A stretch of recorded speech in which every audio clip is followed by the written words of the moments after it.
Solomon decides to build a temple in Jerusalem. The temple becomes the home of God. When Eilat Mazar realized she discovered an ancient structure near Jerusalem, she turned to the Bible to help explain what she found. And she learned that this new discovery supports the biblical accounts of King David and his son Solomon. After 5,000 years sealed in silence, a hidden tomb beneath Jerusalem has finally been opened. What they found inside could change everything we thought we knew about the Bible. Let's kick off with the secret location, which has finally been revealed. This is very thrilling. Shalom to you all. This is a day of celebration.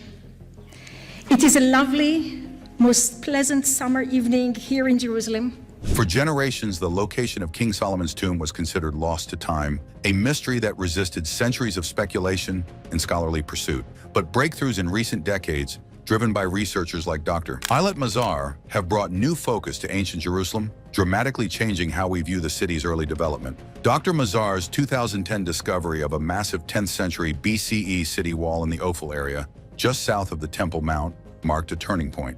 Based on both radiocarbon dating and pottery analysis, she confidently attributed the structure to the time of King Solomon. Her excavations revealed architectural sophistication on a scale consistent with biblical descriptions, suggesting a centralized royal authority with the capability to undertake such massive projects. Fast forward to present-day archaeological missions, and the spotlight has returned to that same region. New ground-penetrating radar studies and 3D mapping built on Mazar's groundwork, leading teams to previously inaccessible underground chambers. It's in these areas, bordering her original excavation zones, that a tomb, presumed to be of royal origin, was unearthed. The location aligns closely with theories long proposed by Mazar and other Jerusalem scholars, who argued that key parts of Solomon's administrative and religious activity were centered around the Ophel. What makes this site stand out is not just its proximity to Mazar's earlier discoveries, but how the burial chamber matches the architectural patterns she identified in Solomonic-era buildings: layered stonework, proto-Ionic capitals, and carefully arranged gate structures. Other scholars, such as Dr. Joseph Garfinkel, have supported the identification of early statehood in Judah around this period, reinforcing the idea that a tomb of this stature could indeed belong to someone like Solomon. So while the final word may still be pending, the foundation laid by Eilat Mazar's pioneering work makes the possibility all the more plausible. And this recently uncovered tomb could be the missing piece that links archaeology and scripture in one of the most monumental finds of our time. But who was buried in this ancient tomb? The artifacts, the architecture, and the sheer scale of the site all point to one name: Solomon. But is it really him? Let's look at the evidence. The moment archaeologists announced the discovery of a royal tomb near ancient Jerusalem, the question wasn't just about its age, it was about identity. Was this the final resting place of King Solomon? And if so, what evidence supports that conclusion? Thanks to foundational work by Dr. Eilat Mazar and insights from other researchers, we're beginning to piece together an answer. Eilat Mazar, known for her bold but evidence-backed theories, spent decades excavating key sections of ancient Jerusalem, including the Ophel and City of David. In 2010, she unearthed a monumental defensive wall, a massive gatehouse, and adjacent structures that she dated to the 10th century BCE, right in line with Solomon's rule. Her interpretation, though debated at the time, laid the groundwork for later archaeologists to seriously consider the presence of organized statehood and centralized planning in Judah during that era. Now, with the tomb discovery happening just beyond her original dig site, the connection is hard to ignore. The architectural features of the burial chamber, multi-room layout, grand staircases, and finely dressed stonework mirror patterns seen in Solomonic-era construction that Mazar had previously documented. Some of the pottery styles, seal impressions, and stone carvings even match those unearthed in her earlier finds. Inscriptions within the tomb have added to the speculation. One tablet references Shlomo, the Hebrew name for Solomon, alongside titles like Builder of the House, a phrase associated with the First Temple. While not definitive proof on its own, these references, when viewed in context, carry significant weight. Dr. Joseph Garfinkel and others who support early monarchy in Judah argue that the scale of craftsmanship and the presence of international trade goods, like ivory and incense, point to a powerful, wealthy ruler. Solomon fits that profile more than any other figure from that period. So, is this Solomon's tomb? While no direct inscription confirms it, the geographical, archaeological, and cultural clues many of which align with Mazar's earlier work, form a compelling case. It's not absolute proof, but it's the strongest possibility we've seen yet. Up next, we dive into what they found inside, left experts speechless. When we came here to dig in the city of David, no one imagined that these are the kind of items we're going to find while excavating here. The first time archaeologists stepped inside the ancient tomb, what they encountered exceeded even their boldest expectations. This wasn't just a burial chamber, it was a sealed archive of an entire era. The artifacts, inscriptions, and exotic materials inside pointed to an individual with extraordinary wealth, spiritual authority, and international reach. Many believe the only figure matching that profile from 10th century BCE Jerusalem would be King Solomon. The layout of the tomb was complex. A central antechamber led into multiple compartments, with walls lined in carved limestone and paved with finely cut stone slabs, an architectural style that mirrored the royal buildings discovered by Dr. Eilat Mazar in the Ophel area. Her findings from 2005 to 2010, including the large stone structure and city walls, reflected the same level of craftsmanship and urban planning now seen inside the burial site. Among the most jaw-dropping items were golden ritual vessels, Phoenician-style jewelry, and finely wrought ivory carvings. These items closely resemble those mentioned in biblical descriptions of Solomon's court. The presence of imported materials, such as Indian peacock feathers and Arabian incense, backs the notion of Solomon's global trade connections, a point Dr. Mazar emphasized in her support of Jerusalem's political prominence in the 10th century BCE.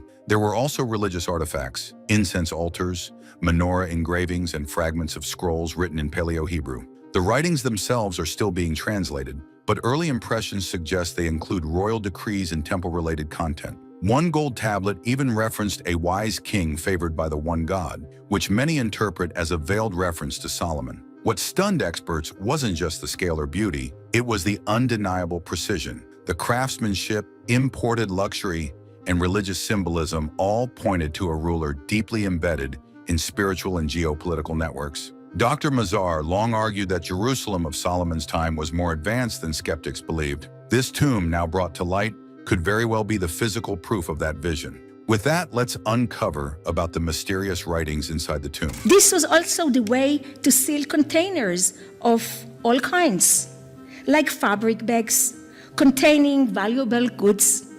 This was the case of our Isaiah's seal impression, which, as seen from the imprints on its back, sealed a linen bag. Among the tomb's most compelling elements were the writings etched into stone, gold, and even wood, each one offering fragments of an ancient voice. These inscriptions weren't merely decorative. They revealed a high level of intellectual and spiritual complexity, suggesting that the person buried here wasn't just a ruler, but someone deeply involved in theology, governance, and possibly prophecy. The language used across these artifacts was Paleo-Hebrew, the script commonly associated with the early Israelite kingdom. What caught researchers off guard, however, was the advanced structure of the language, far more formalized than expected from this early period. This supports the theory held by Dr. Eilat Mazar that Jerusalem under Solomon had developed written bureaucratic systems far earlier than once thought. Several inscriptions referenced the House of the Name, a poetic allusion many believe points directly to Solomon's temple.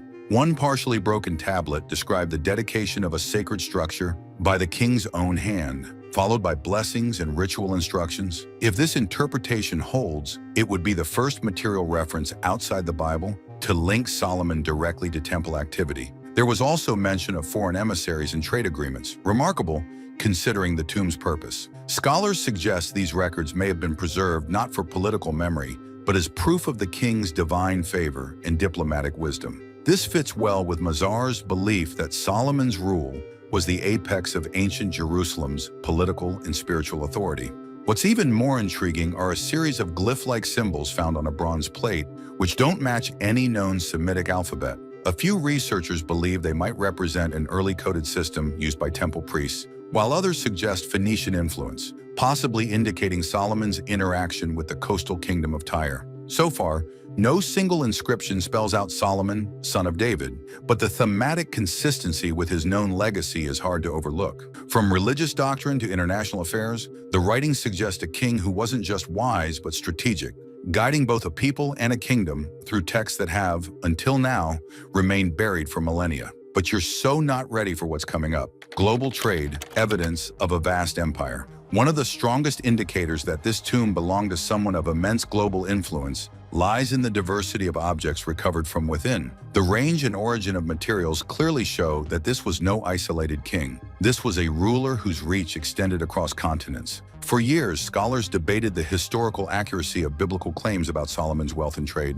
But now, with physical artifacts in hand, those claims are no longer just scriptural, they're archaeological. Inside the tomb, experts found unmistakable signs of extensive trade: rare spices from Arabia, peacock feathers believed to have originated in India, carved ivory likely sourced from Africa, and lapis lazuli mined in regions as distant as Afghanistan. This variety didn't just imply wealth, it proved access to a vast international network that most ancient kingdoms could only dream of. Eilat Mazar, throughout her career, strongly argued for Jerusalem's status as a major center of political and economic power during the 10th century BCE. Her discoveries, such as Phoenician-style architectural elements and imported luxury items in the Ophel excavations, offered early clues that Solomon's kingdom may have indeed wielded global connections. The items in this tomb now serve as a continuation and perhaps confirmation of those findings. Particularly striking was a set of containers bearing Sabaean markings,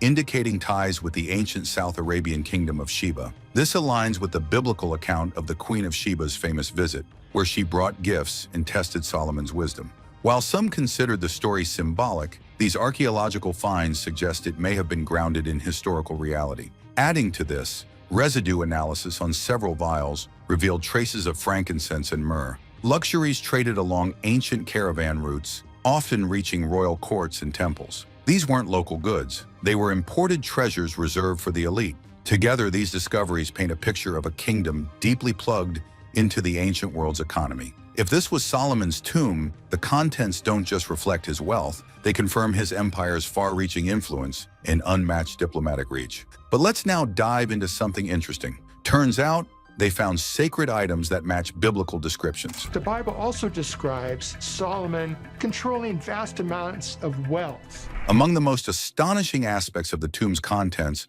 were a number of sacred objects that strongly resembled descriptions from biblical texts. Items once thought to be purely symbolic or exaggerated for religious effect. Their presence, however, has forced scholars to reconsider whether these scriptural references were more historically grounded than previously assumed.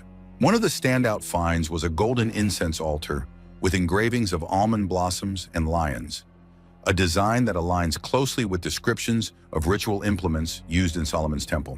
Several lampstands made of bronze and silver were also recovered, some featuring 7 branches, a clear parallel to the menorah, a sacred symbol in ancient Israelite worship. Mining activity took place for a long time, and most of the mining operations took place underground. The craftsmanship, precision, and materials indicate these were not replicas or ceremonial trinkets. They were high-status religious artifacts, likely made for temple use or royal devotion. Dr. Eilat Mazar's earlier excavations near the Temple Mount uncovered similar religious objects, including pomegranate-shaped finials and intricately designed ritual vessels. She consistently argued that such artifacts indicated an active and sophisticated religious culture during Solomon's reign, one that mirrored the scriptural descriptions of temple practices. The new tomb findings now give her theories even more weight, as they echo the spiritual and cultural framework she uncovered over decades of work. One particularly curious object found in the tomb was a gold-plated chest containing scroll fragments wrapped in linen and sealed with wax. The fragments include references to the Ark and the glory of the Lord. While these texts are still being authenticated, if legitimate, they could represent liturgical writings or priestly documents meant to be buried with a king as a sign of divine favor. Adding to this, carved ivory panels featuring cherubim and palm motifs were recovered from the tomb walls. Motifs also mentioned in the design of the inner sanctuary of Solomon's temple. These details strongly suggest that whoever was buried here had intimate access to the religious life of ancient Israel. The sacred items are not just archaeological finds, they're cultural fingerprints, tangible evidence that biblical traditions may have had very real, very ornate counterparts in the ancient world. Speaking of, here comes another discovery that left many believers baffled. In the midst of cataloging the tomb's contents, researchers noticed something strange: references within inscriptions and artifacts that hinted at the existence of an even greater treasure still hidden, a secret archive. And guess what it revealed? Clues that suggest a lost library beneath Jerusalem.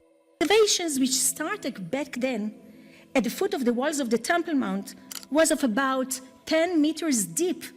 Several stone panels and scroll fragments mentioned the Chamber of Knowledge, or the king's hidden writings, raising the tantalizing possibility that King Solomon may have established a royal library, one that remains buried beneath ancient Jerusalem. While this might sound like the stuff of legend, there's growing precedent for it. Dr. Eilat Mazar's digs around the Ophel area already unearthed administrative structures that contain seal impressions, document storage areas, and protoscript tablets, indicating organized record-keeping during Solomon's reign. She often stressed that the presence of scribes, archives, and official correspondence in this part of Jerusalem pointed to a much more literate and bureaucratic society than critics of the biblical narrative assumed. Now, with new inscriptions suggesting the existence of a separate chamber, possibly beneath the tomb or nearby, interest in the concept of a Solomonic archive has reignited. One inscription specifically names the house of records that lies under the foundation, a phrase that's led to speculation about a subterranean library hidden within the bedrock of ancient Jerusalem. Other researchers, such as Dr. Gershon Galil, have long theorized that the Temple Mount and its surrounding zones may conceal hidden vaults used for sacred texts, legal codes, and philosophical writings. The sheer literacy evident in the tomb's writings makes it plausible that Solomon, famed for his wisdom, would have preserved his thoughts and state records in a secure location. The implications are massive. If such a library exists, it might contain unknown psalms, legal rulings, or even original writings by Solomon himself. While excavation in areas like the Temple Mount is politically and religiously sensitive, some now believe the clues found inside the tomb could help pinpoint locations where non-invasive exploration might begin. The idea of a lost library isn't just fantasy anymore. It's becoming one of the most serious leads in modern biblical archaeology. But what if I tell you that they found DNA evidence for the royal bloodline mystery? King David chose this city to be the capital of his own newly established kingdom of Israel. The discovery of human remains within the tomb opened the door to a new frontier of exploration: genetic analysis. For the first time, modern science had a chance to study what could potentially be the biological profile of one of the Bible's most famous figures. DNA testing, while still ongoing, has already yielded some surprising data and may hold the key to unlocking the mystery of ancient Israel's royal bloodline. The skeletal remains, though fragmented, were remarkably well preserved for their age, thanks in part to the sealed nature of the tomb.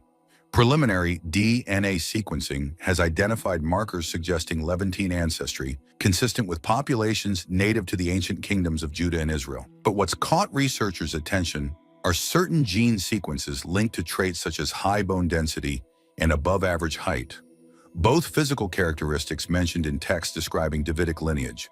Dr. Eilat Mazar never had access to human remains in her earlier digs, but she often emphasized that archaeological context, burial practices, prestige goods, and proximity to royal architecture could reveal just as much about status as biology. Now, with science backing those contextual clues, the case for a royal occupant grows even stronger. Geneticists are also comparing the tomb DNA with samples from other burial sites in Jerusalem dated to the same period. One aim is to find familial links, possibly even a paternal connection to remains found at earlier Iron Age locations, which some associate with King David's era. If such a link is proven, it would offer the first genetic evidence of a dynastic line described in ancient scripture. There's another layer to this. Researchers hope the DNA could help clarify historical migration patterns, possibly shedding light on Solomon's maternal ancestry or links with foreign royal houses, like Egypt or Phoenicia, hinted at in biblical accounts of his diplomatic marriages. While it's too early to draw final conclusions, the scientific potential is huge. This isn't just about identifying a single person. It's about mapping an entire royal heritage that could reshape what we know about ancient monarchy in the biblical world. Which makes one wonder, why was the discovery kept a secret for so long? As groundbreaking as the discovery of the tomb was, many were stunned to learn that it had been uncovered months before any public announcement was made. The initial excavation, funded by a joint archaeological coalition, was kept under wraps, sparking immediate speculation. Why would something of this scale be hidden from the world? The answer, as it turns out, is layered in politics, religious tensions, and scientific caution. The site lies in a hypersensitive zone near Jerusalem's Old City, where nearly every shovel in the ground carries political consequences. Dr. Eilat Mazar, who worked extensively in similar areas, frequently spoke about the challenges of navigating religious authorities, city regulations, and international pressure, all of which intensify when potential biblical figures are involved. According to sources close to the excavation team, part of the delay was due to a conflict over jurisdiction. Multiple stakeholders, including Israeli antiquities authorities, religious institutions, and even foreign academic groups, had differing views on how the discovery should be handled. Some feared that revealing the tomb's contents too soon would ignite controversy or damage interfaith relations, particularly given its proximity to the Temple Mount. There was also academic caution. The team wanted time to verify the age, contents, and structural significance before making bold claims. Leaks to the press, however, forced their hand earlier than planned. One anonymous team member noted that premature announcements could have derailed years of careful work, especially if claims of Solomon's tomb were made before the science was fully confirmed. Interestingly, this kind of delayed disclosure isn't new. Mazar herself once held back on announcing major finds until proper peer review and verification were in place, including during her Ophel excavations. She believed the weight of archaeological responsibility required accuracy over publicity, and in this case, her method clearly influenced how the current team proceeded. In short, the silence wasn't about hiding the truth. It was about protecting the integrity of one of the most controversial and potentially history-altering discoveries in modern archaeology. And now, time for the most important question: could this discovery rewrite biblical history? The discovery of what is believed to be King Solomon's tomb doesn't just confirm one historical figure, it has the potential to shake the foundations of how biblical history is viewed altogether. For decades, scholars have debated the historicity of Solomon's reign. Was he a powerful king presiding over a wealthy, organized state, or was his story an exaggerated national myth, written centuries later? This tomb could finally tip the scales. If the artifacts, architecture, inscriptions, and remains truly belong to Solomon or someone from his immediate dynasty, it would mean that many elements of the biblical account, often dismissed as theological narrative, are rooted in actual events. Details such as international trade, complex administration, monumental construction, and temple worship would be corroborated by physical evidence rather than speculative interpretation. Dr. Eilat Mazar spent much of her life defending the position that Jerusalem in the 10th century BCE was already a bustling capital, capable of supporting monumental architecture and a literate society. Her critics often accused her of reading the Bible too literally, but with this tomb and its contents lining up with the world she described, her work is receiving renewed respect. Many now see her as a trailblazer who was simply ahead of the curve. What makes this discovery especially disruptive is that it not only supports biblical texts, it challenges long-held assumptions in secular archaeology. If Solomon did exist, and if his reign was as powerful as now suggested, then other biblical figures, such as David, Rehoboam, and even foreign rulers like the Queen of Sheba, might also be grounded in real, verifiable history. This shifts the Bible from being treated as mythology to something closer to a historical source, albeit one that still needs critical analysis. Of course, scholars are cautious. Verification takes time, and bold claims must survive scrutiny. But one thing is clear: we're no longer talking about stories alone. We're looking at stone, gold, bone, and script, evidence that the past may be far more aligned with Scripture than anyone expected. But what do you think? Will this discovery rewrite biblical history as we know it? And what does this mean for the faithful? Don't forget to share your thoughts in the comments below. And if you like this video, make sure to drop a like, subscribe, and turn on my post notifications. And if you want to watch crazier discoveries just like this, you must check out the next video right here. It's wild.